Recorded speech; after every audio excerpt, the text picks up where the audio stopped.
How to find CVV on the Bank of America app.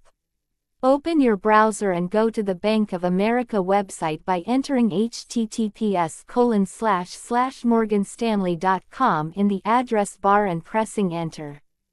Once the page loads, you will see a section to enter your user ID and password.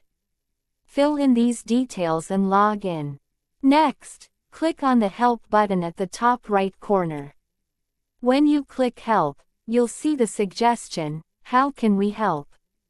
With a search space, type in the help you need, which is, to find CVV on your bank app. Alternatively, you can scroll down to see listed topics suggested by the website, such as alerts setup, dispute charge, and more. You can also make an appointment with customer service by clicking Make an Appointment.